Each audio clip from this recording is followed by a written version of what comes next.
This is The Secret Lies Within, and I'm John Trevelyan.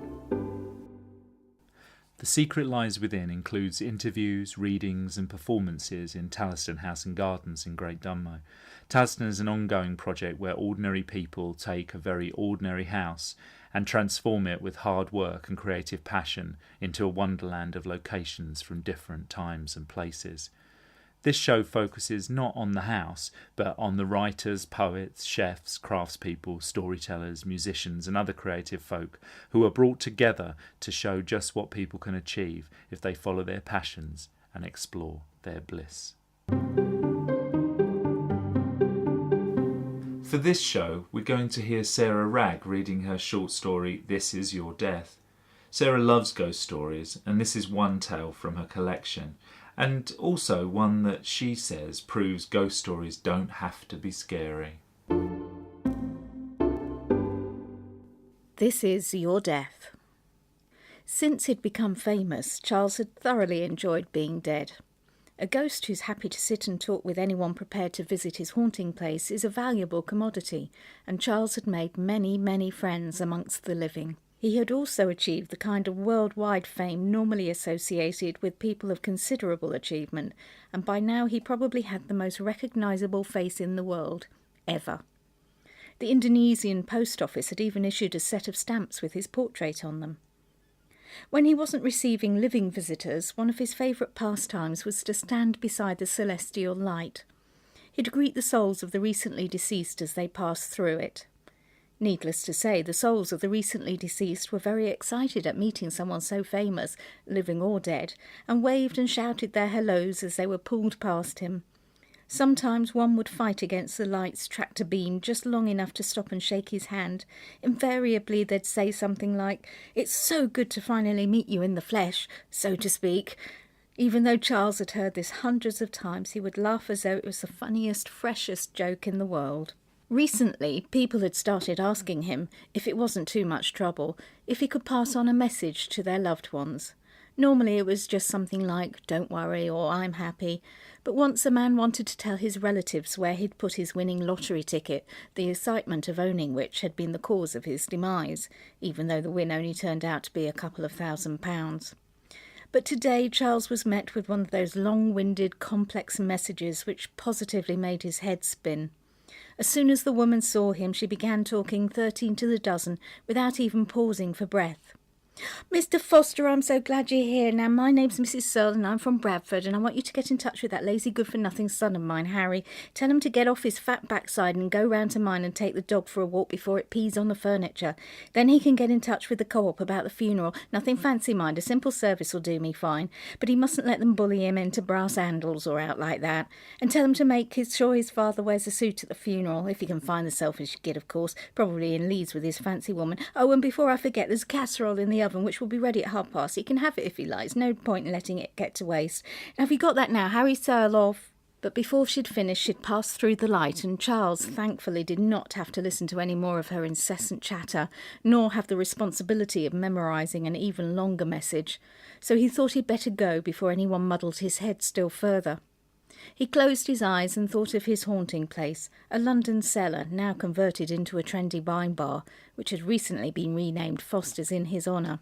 He materialised in his habitual place, a quiet alcove which had once been the ladies' toilet. He was very grateful that his discovery had led to a few alterations in the bar. Before, he had appeared every night for years and years underneath a hot air dryer which always went off and played havoc with his astral plane. They'd now moved the toilets to another part of the building, so Charles now materialised in his own private alcove. Tonight he knew straight away that something was up. In the corner was a video camera, microphone and television which had been set up permanently so that he could chat to people. Electronic media was the only means via which the non-psychic could communicate with him. In addition, there were 3 large television cameras on tripods. The bar's tables and chairs had been stacked up in one of the other alcoves at the back of the room, and there was a long curved purple padded bench pushed up against the bar. On further investigation, he found a large TV monitor in an alcove behind the cameras, and there were a couple of chairs lined up in front of it. Thick, rubber-covered wires snaked messily across the floor and were crudely tied to the iron spiral staircase which led up from the cellar to street level. There was a restaurant above the wine bar, but Charles had never been able to visit it, owing to the fact that his haunting was restricted to the space of the cellar. He went to the foot of the spiral staircase and listened. He could hear the sound of voices, and judging by the hubbub, there were a lot of people up there, more than usual, and there was an air of anticipation. It was only then that it struck him what was odd. The bar was empty. Normally it was full of people who'd come to visit Charles or just come for a drink or a meal, but tonight he only saw Jane Pinder, the waitress, who was tidying up behind the bar. Charles went over to his video camera and stood on the cross on the floor, his mark, making sure he could see his image on the television monitor before speaking. "Good evening, Miss Jane," he said cheerily. Jane was wearing the small earpiece that the staff in the wine bar habitually wore in order to be alerted to Charles' arrival. She looked towards his image on the TV when she heard him speak. "Hello there, Mr. Foster, how are you?" "Oh, I feel like life warmed up," said Charles, then laughed heartily at his own joke. Jane smiled indulgently as she put some glasses on the bar and poured water into them from a jug. "Any messages tonight?" she asked. "Oh, yes, I do have one. Oh, but I'm afraid it was very long." "Oh, yes?" "Well, I'm at a loss to remember exact details, but Mrs. Gillian Surler Bradford had a casserole in the oven, which she wishes her son Harry to consume. Or perhaps she wished her dog to eat it, I forget. But I'm certain he was to walk the dog to the co-op and make sure her husband wears a suit. Unfortunately, the dear lady didn't give me an address." "It's all right, Mr. Foster. I'll email this one to the police. They'll find it," said Jane as she typed the message onto a laptop. "Tell me, Miss Pinder, there is something afoot, is there not? Foster's wine bar is strangely empty, and yet I hear a great rabble above my head." "It's a surprise." "I see the cameras. Do I take it I am to be interviewed for the television?" "Better than that," said Jane as she picked up the telephone and dialed the restaurant's number. "He's here," she whispered, then replaced the receiver. The noise from the restaurant rose for a minute or two, then there was a lot of shushing, and everyone became quiet. 3 men clattered down the spiral staircase, and each went to a different camera. Then a man, the director, and a woman came downstairs and sat behind the cameras, looking closely at the large screen monitor. They put on headphones which had microphones attached. While they were getting ready, another man followed them downstairs. He was tall, but that was all Charles could see of him, because he was wearing a long hooded cloak which covered his body. This mysterious man slunk into one of the alcoves at the back of the room and disappeared out of view. Charles was intrigued by him and was about to ask who he was, but he became distracted by the director, who was ready for action and began barking instructions into his microphone. "OK, everyone, are we ready to roll? Ready in the OB van? Good. Stand by, everybody. Please stay where you are, Mr. Foster. Lights." On this instruction, Charles found himself blinded by a row of powerful lights which, he had learnt over the years, were nothing to do with the kind of light through which Mrs. Searle had just passed. "We need to check levels," said the woman. "Could you tell me what you had for breakfast, Mr. Foster?" "Well," said Charles after some thought, "of course I'm unable to imbibe victuals, but were I able, I would be certain to try those things people called chips, those delicious-looking strips of fried potato which cause such a terrible dilemma for the ladies." "OK, that's fine," said the woman. "Quiet, please, we're ready to roll." The woman picked up a clapperboard and walked over to where Charles was standing. She held up the board and showed it to one of the cameras. "You're holding it right inside him," said one of the cameramen. "Oh, sorry." She smiled at the point where she estimated Charles' head to be and stepped forward. "Charles Foster, take 1, she said, and snapped the wooden pieces together. Then she ducked below the camera's lens and slunk back to her seat. The director, who was looking closely at the monitor, spoke into his microphone. "OK, Mike, whenever you're ready." Jane Pinder smiled as she leant against the bar. Her smile became broader as she saw the feet, then the legs of a man coming down the staircase. She glanced over to Charles's monitor and watched his uncomprehending puzzlement at the proceedings. Then the puzzled look turned to one of delight when the ghost recognised the man who was picking his way across the room. He was holding something behind his back, but Charles now knew what the surprise was going to be. The man stood next to Charles and looked at his image in the TV monitor. Then he brought out the large red book he'd been holding behind his back and held it up to the TV camera. "Charles William Foster, this is your life." The programme's theme music was played over the bar's speakers, and Charles could hear thunderous applause from the people in the restaurant. Then the current bar staff clattered down the spiral stairs and went to stand with Jane behind the bar. Charles laughed with pure pleasure. This programme was one of his absolute favourites, and always watched it whenever it came on the television he'd been given to stave off the boredom of haunting. However, given that he'd very little family, a childless marriage when he'd been alive, and indeed all his friends must have died at least 150 years ago, he was somewhat at a loss to imagine who Mike was going to introduce him to. But as the music faded and the applause died down, Mike opened the book and began to explain. Charles William Foster, you were born on the 17th of January 1791, the only child of William Frederick Foster and Marianne Elizabeth Charlotte Foster. Unfortunately, your mother died of smallpox when you were just 7 years old. Dear mamma, sighed Charles and brushed away a tear. But your father outlived you and died, aged 78, in 1839. Did he really? Exclaimed Charles. Stout fellow, my father, eh? Mike smiled indulgently at the monitor. Charles was used to people addressing a screen rather than himself. Turned a page and read on. You yourself were murdered in this very cellar on the 14th of May, 1842. You were dragged from the street by 3 young men who strangled you and stole your purse. The rogues, harumphed Charles, and all they got was 12 shillings, 3 and 2 farthings. But they did not earn their money easily, because I fought bravely against them. That's right, Mike continued. Your screams attracted the attention of a group of soldiers who were passing, and they arrested your murderers, who were tried and hanged for their crime within 3 days of committing it. Hurrah! Shouted Charles as he clapped his hands together, but no sound was heard because his hands did not exist. Well, although your attackers were young, one of them, John Cooper, already had 3 children of his own. Only one of those children survived to adulthood, but we have traced his great-great-great-grandson, also by coincidence called John Cooper. And I'd just like to say sorry for what he'd done, said a disembodied man's voice over the speakers. Yes, Mike exclaimed, John Cooper has been given special permission by the governor of Little Hay Prison to be here tonight in order to apologise in person. There was a round of applause as 2 men, one of them a prison officer, came down the staircase. John Cooper, a skinny man in his mid-20s, was wearing a cheap suit, fake leather slip-on shoes, and had 2 small gold earrings in his right ear. He grinned sheepishly at Mike. The prison officer was trying his best to look serious and not smile, but the muscles in his face were strongly trying to betray his excitement at being on television. Although the 2 weren't handcuffed together, the guard stuck close to John Cooper the whole time. The men stepped carefully over the electrical wires and went to stand beside Mike. Both were wearing small earpieces, and when they saw Charles' image on the monitor, their mouths dropped open. Good evening, barked Charles. John Cooper began to speak, but was struck dumb by the situation he was in. Mike had to come to the rescue. John, I believe you've got something to say to Mr. Foster. What my great-something granddad did was wrong, and, he shouldn't have done it. And I apologise.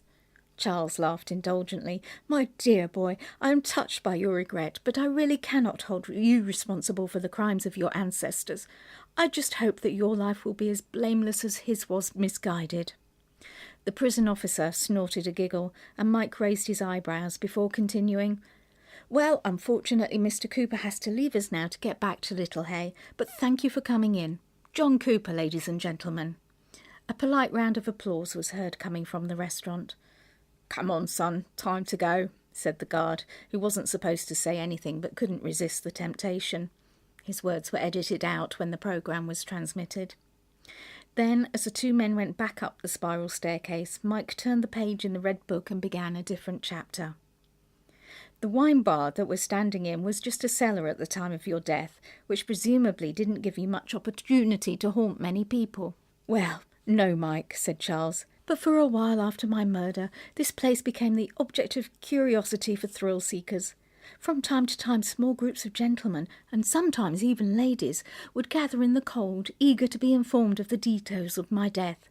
In fact, Mike, it afforded me much amusement, as over time the accounts became so embellished upon that I hardly recognised it myself. Mike laughed in the way that presenters of regional news programmes do after they've played you an amusing report about ducks.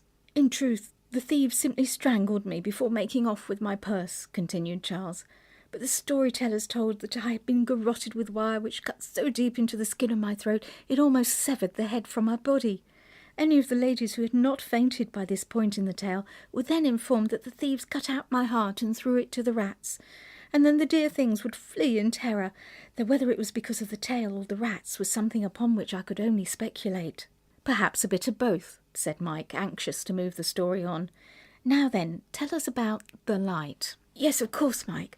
I discovered that when I attempted to leave the confines of the cellar, I would find myself not upon the streets of London, but in some kind of black purgatory, where the dark nothingness was lit by an extraordinary brightness. But this light neither hurt my eyes nor burnt my skin. In fact, it was the most welcoming sight, drawing me towards it, and I knew that if I crossed the light I would find peace and contentment, but I wasn't yet ready to leave the world behind. Others were more willing to embrace eternity, and I and the many souls who were also unready or unable to cross would gather to watch the others go through. And who are the people who don't cross the light? We are the ghosts who have unfinished business on earth. Most are quite evil about their intentions. They are murderers who take such pleasure in their wickedness they wish to continue causing fright and even death to the living. Or they are the victims of murder who desire revenge. Personally, I do not care for such people, he sniffed. Do these ghosts ever cross the light? Asked Mike. Oh yes, if they are satisfied with their revenge, they'll go of their own accord. And those that are exorcised tend to fly through unwillingly at enormous speed, he chuckled. It can afford great amusement. And when you're not in the cellar or by the light, where do you go? To tell the truth, I do not know. After a time I discovered that by inducing a kind of, well, I cannot think of a better word, so I shall call it sleep, I simply cease to be. The only drawback is that I cannot control how long I am in this state, days, years, decades even. But I have not felt the desire to sleep since the night the king died. And that was when you came back to your cellar and found it had been turned into a wine bar. Yes, and the young people who came here to drink and talk had provided me with the kind of congenial company I enjoyed when I was alive, although for a long time there were rather a substantial number of subjects I did not understand. Well, you haunted the wine bar for many years before you showed yourself to us, and we'll hear more about that later. But there was one night, not long after you discovered the wine bar, when you were able to communicate with a woman who has psychic abilities. But I was on drugs at the time, and I thought I'd hallucinated the whole thing, said a disembodied voice. Oh, Hermione, shouted Charles. Oh, I have often wondered what became of her. That's right, Mike explained. She was a drug addict in the early 80s and was so convinced her conversation with you had been a bad trip, she sought rehabilitation and then moved to Canada. After your discovery, she realised, of course, that her experience had all been too real. But by that time couldn't afford to come back to England to see you. But we've flown her over here, especially to be here tonight. Miss Hermione Clark. Charles clapped his hands together excitedly as a middle-aged woman in a very smart suit, short hair and perfect make-up came downstairs and walked over to him. She was not wearing earphones. Being a psychic, she didn't need electronic help. And she looked at Charles in the eye as she smiled broadly at him. Then she kissed the air where she saw his cheek. If he'd have had any blood in his body, he would most certainly have blushed. I'm so sorry I never came back, she said. You gave me your word. Well, I'm here now, so I suppose I have sort of kept my promise. Oh, pish, I can't be angry with a lovely lady like yourself. Hermione, interrupted Mike. As I said earlier, you weren't exactly, compos mentis, shall we say, at the time you met Charles. No, Mike, said Hermione in that stiff, unnatural way guests habitually introduce anecdotes in. I was sitting there all evening chatting to him. He was mostly asking questions about modern life, you know, why he could hear music but couldn't see any musicians, and what were photos, and what connection they had with the small light that appeared when people said cheese. Of course I meant photographs and the flashes on cameras, grinned Charles. At first I thought it was the light, and I couldn't understand why the people in front of it had not died. He laughed at his own naivety. But that evening didn't end at all well, did it? Mike was trying to hurry things along. No. As far as the bar staff were concerned, I was some hippie weirdo sitting alone at a table and talking to myself, so I got thrown out. Well, I've had a word with the bar staff and they've promised not to throw you out tonight. Thank you very much for coming all this way, Hermione Clark." There was a round of applause as Hermione went and sat down at the far end of the purple bench by the bar. Mike turned another page of the book. "Charles William Foster, this is your life," he reiterated. "Well, I should say, this is your afterlife. And you did have another encounter with the modern world before you were discovered." "Did I?" asked the baffled Charles. "Perhaps you recognise this picture?" said Mike. Charles looked at the TV company's monitor and saw a photo of a group of people in fancy dress. In the middle was a pretty young woman dressed as Cleopatra, sitting at a table, surrounded by Julius Caesar, Captain Hook, who was sticking his tongue out, a man dressed as Marilyn Monroe, and a woman dressed as Dick Whittington. Behind Cleopatra, Charles could be seen leaning over her shoulder and looking intently at her cleavage. "Gracious," said Charles. "Now what was going on there, do you think?" asked Mike. He waited for the laughter to die down before continuing. "Let's find out, because Cleopatra and her party are upstairs." "Hello!" The 5 friends were on screen waving at the camera. They were grouped in the same positions as they had been on the photo, but were all in normal clothing and about 10 years older. A chubby man was standing in the place where Charles had been on the photograph. "I gather you were on the way to a fancy dress party," said Mike. "That's right," replied Cleopatra. "We just stopped here for a quiet drink before moving on. Justin," she indicated the chubby man, who was dressed as the Prince Regent, "decided he wanted to take a photo, so he did. And when we got the film back, well, you can see that Mr. Foster was in it. We couldn't work out where the extra person had come from, of course, and we thought perhaps somebody else from the party had also been in the bar and somehow got into the picture. But the funny thing was that we didn't think his outfit was as good as Justin's. You said, didn't you," she added, turning to the man who had previously been Marilyn Monroe, "that you didn't think it was authentic enough?" The group laughed, and there was a round of applause as they were dissolved from the screen. Mike raised his eyebrows in an amused, quizzical manner and turned another page. "And now we come to your discovery. It was nearly 10 years ago to the day, on the 15th of March to be precise." "Yeah, and I was in for a bit of a shock that morning," said a woman's voice over the speakers. Charles laughed in friendly recognition. "It's Miss Maggie." "That's right. Margaret Starnes, manager of the Cellar Bar as it was known then, and manager and owner of Foster's Wine Bar as it's now called." Maggie came downstairs and went over to stand next to Mike. She winked in Charles' direction. "Well, Maggie," said Mike, "I bet when you got into work that morning you never expected that your life would change so profoundly." "No, Mike, but I had 2 shocks that morning. The first was a letter from the owners saying that the building had been sold to developers and they were going to pull it down and rebuild it as a multiplex. As you'd expect, the staff and I were pretty miserable about losing our jobs, and that's where Charles stepped in." "What happened?" "We were standing around drinking coffee before we opened up when all of a sudden my cup and saucer just lifted up and started dancing around the room." "I can assure you that was one of the most difficult and exhausting things I've ever done," interrupted Charles.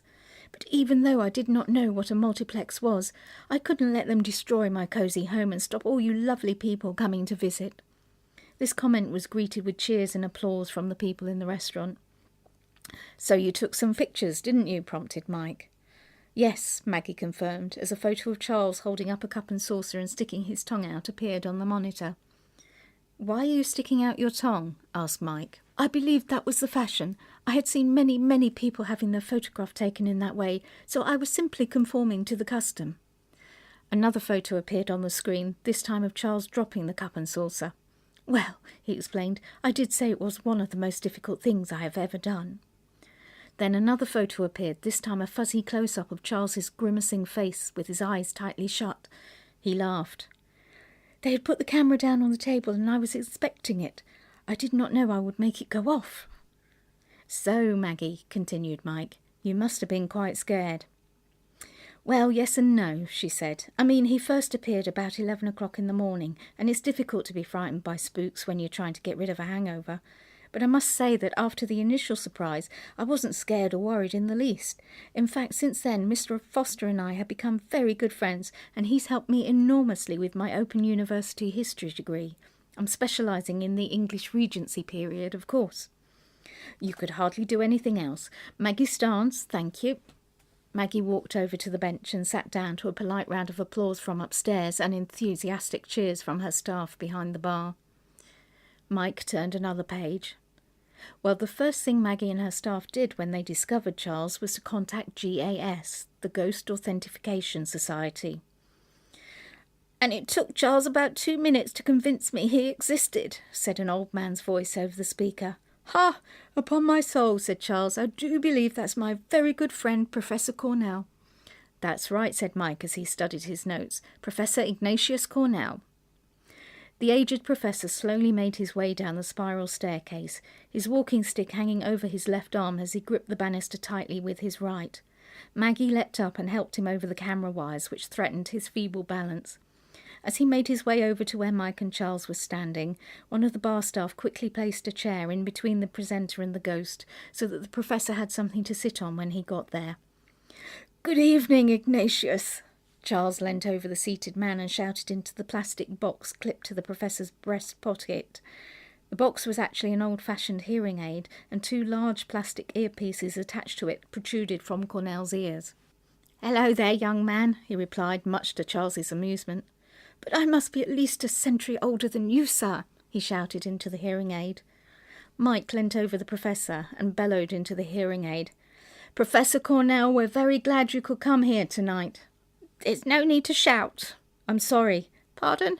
Cornell winked at Charles, who roared with laughter. He'd seen the professor play this prank on the young and embarrassed many times. Mike reddened a little. He was used to being treated with awed respect by members of the public, especially on a TV show. Yes. He managed to look like he enjoyed the little prank. Now then, Professor, you were a bit sceptical when you were called in to see Mr. Foster for the first time, weren't you?" "Of course I was. I've been on more wild goose chases than you've had hot dinners." "Oh, perhaps that should be wild ghost chases," Charles interrupted. The professor giggled, and Charles laughed loudly at his own joke. At that moment, Mike knew what it must be like to teach a class of naughty schoolchildren. "Anyway," Cornell continued, "when I got there, it took about 2 seconds to establish Mr. Foster's authenticity, and he's been one of my closest friends ever since. In fact, I'm going to make sure I die here so I can stick around with Charles, then we can haunt the place together." One of the cameras caught Maggie Starnes rolling her eyes at the prospect of having 2 ghosts to cope with. Mike looked flustered for a second or two. He wasn't a fan of black humour, but regained his composure as he smoothed his hair with his free hand.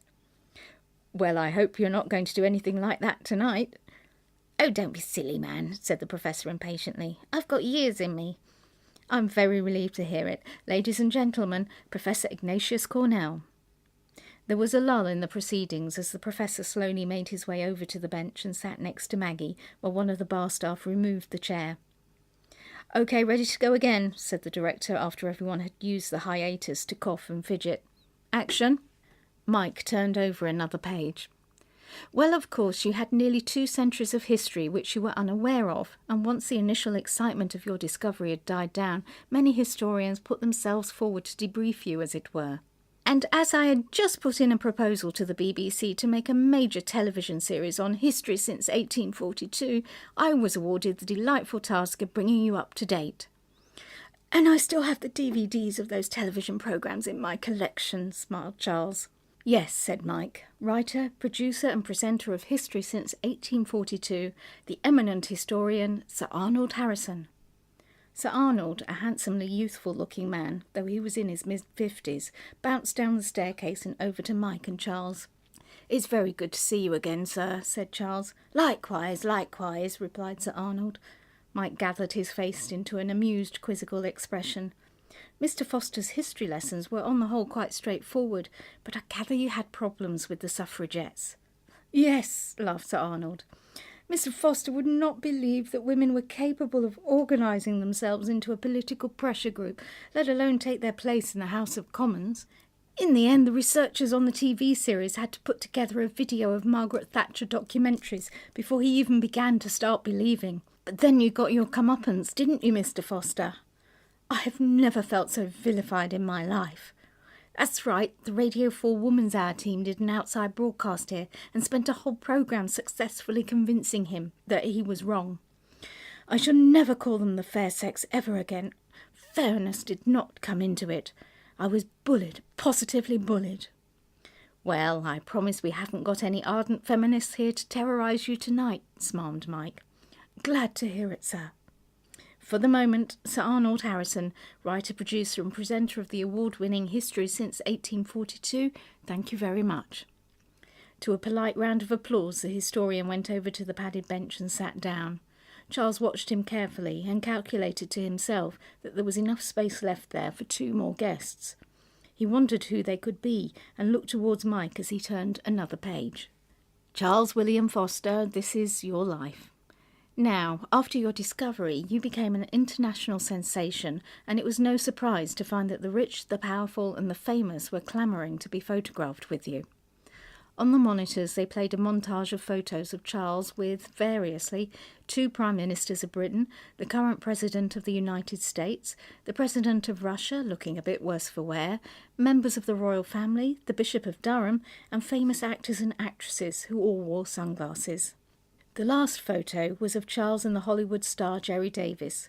It was a still from the film A Highwayman in Hollywood, a comedy in which Charles had had a cameo role. The scene was set outside a thatched cottage in a woodland. You will, of course, remember that scene, said Mike, but you won't remember Jerry Davis. No, said Charles, because I've never had the pleasure of that gentleman's acquaintance.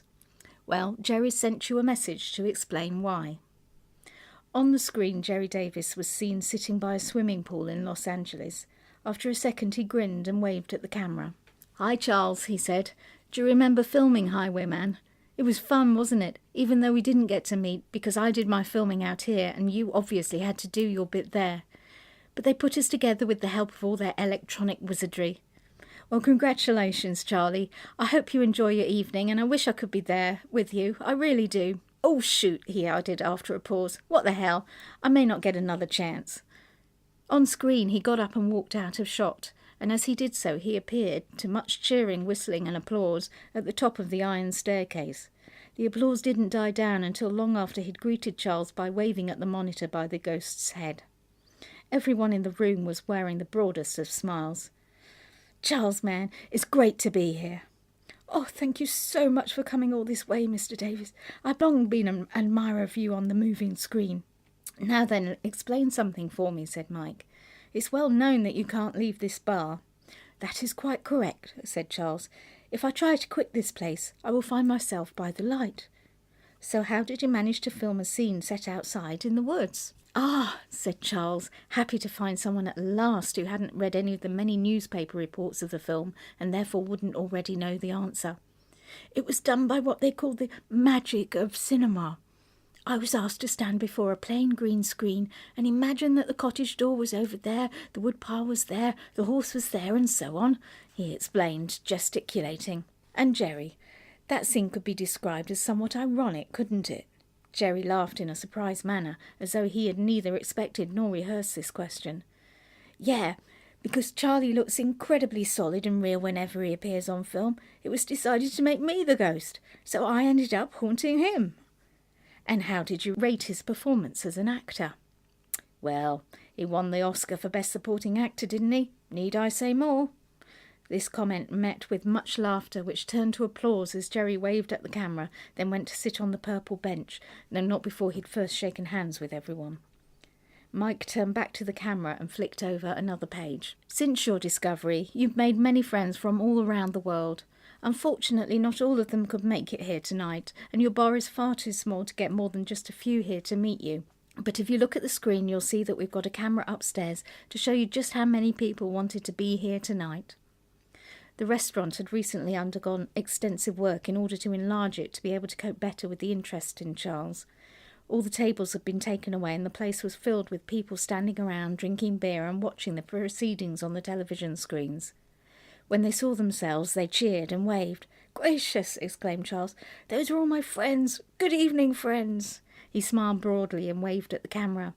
"Hello!" they all shouted back and gave themselves a rowdy round of applause. "Well," said Mike, turning another page after things had calmed down, "we had a great deal of trouble wondering who to invite here tonight because so much has happened in your life since you died, and there are so many people who should be included. But we thought we'd opt for one of the lesser-known facts about your life. Charles looked puzzled. I mentioned earlier that after quite a time in limbo you rematerialised to find that your cellar had been converted into a wine bar. Yes, Charles still looked puzzled. And that was the night the king died. Charles's feature relaxed into a half smile. But that, Mike ploughed through his objection. And the national anthem, new to you of course, was played and replayed so often that evening you were able to learn it off by heart. Charles looked sheepish. At least that is the conclusion I made based upon the facts as I perceived them, he said. His friends on the bench and behind the bar looked at each other to see if anyone knew what Mike and Charles were talking about. Nobody did. Well, we've got the music which will play over the speakers, and we're going to ask you to sing us the national anthem. Charles laughed. That would be too delightful, he said, then went through an unnecessary charade of clearing his throat in readiness. The people on the bench stood up, as none of them wanted to be seen as disrespectful on national television. As the musical introduction started, Charles saw the caped figure emerge from the alcove where he'd been hiding throughout the programme. He wanted to stop and ask who the man was, but he heard his cue and had to start singing. Wise men say only fools rush in. As he sang, the mysterious man threw off his cape and revealed his identity, an impersonator of the king, wearing a white spangly suit, black wig and large dark glasses. The woman at the bar screamed good-naturedly as the king joined in with Charles to sing their duet. Everyone in the bar, and indeed everyone in the restaurant, swayed along to the music and joined in with the only line everyone knew. I can't help falling in love with you. At the end of the song there was tumultuous applause, rivalling that of any pop concert. Then the king, in character, said thank you very much, thank you, and went over to the bar where he hugged Maggie Starnes before becoming the final guest to sit on the purple bench. Mike, still smiling, took his place next to Charles once more and turned to the final page of his book. Charles William Foster, you probably thought your death couldn't get any more exciting than singing a duet with an Elvis impersonator, unless, of course, it was singing a duet with Elvis. But we've been doing a lot of very special research on your behalf. Sir? Let me take you back to the weeks and months before your murder. Do you remember a certain Clary Potter? Yes, she was my wife's maid. What of her? But she wasn't just your wife's maid, was she? You were, shall we say, very closely associated with her too. Charles realised his wrongdoing had been discovered. He was shocked and speechless at his shame, even though he knew that morality these days was a lot different from that of his time. It's true you had a childless marriage, but what you didn't know was that when you died, Clary was pregnant with your son. A gasp of amazement went through the bar, and Charles, still speechless, just stood there with a look of horror and delight on his face. As I said, we've done our homework, continued Mike, and have contacted your direct descendants. Please say hello for the first time to your London-based granddaughter of so many greats I can't count them all, and her 2-year-old son, ladies and gentlemen, Louise and Harry Foster. A big "ah" went up from the women in the audience as the 20-year-old Louise carried her toddler son, dressed as a Regency gentleman, down the spiral stairs. Louise was obviously nervous, and Harry was on the verge of tears as Mike beckoned them over to stand with their ancestor, who was by this time sobbing fulsomely. "Hello," said Louise shyly, as she looked anxiously from the monitor to the space where she thought Charles's head might be. But Charles was so overcome with emotion he could only wave his ghostly handkerchief at her. "Charles William Foster, this is your afterlife," said Mike, as he instinctively offered the book to his subject. But as the theme music struck up, Charles was still crying fit to burst, and didn't even pretend to take the book as Mike had hoped he would. Most of the guests waved and smiled at the camera, but Jerry Davis, sensing a good publicity shot, leapt towards Louise and took the toddler from her. The frightened boy immediately burst into floods of tears, allowing onlookers to note how close the family resemblance between him and Charles was. The director recorded the applause until it died down, long after the theme music had ended. Then, when he knew he had more than enough footage to edit into a half an hour of great television, he gave his final instruction. Cut. The Secret Lies Within was produced by me, John Trevelyan, with the support of Talliston House Gardens. It's a project where ordinary people have taken an ordinary place and transformed it and themselves into something quite extraordinary. Find out more at talliston.com.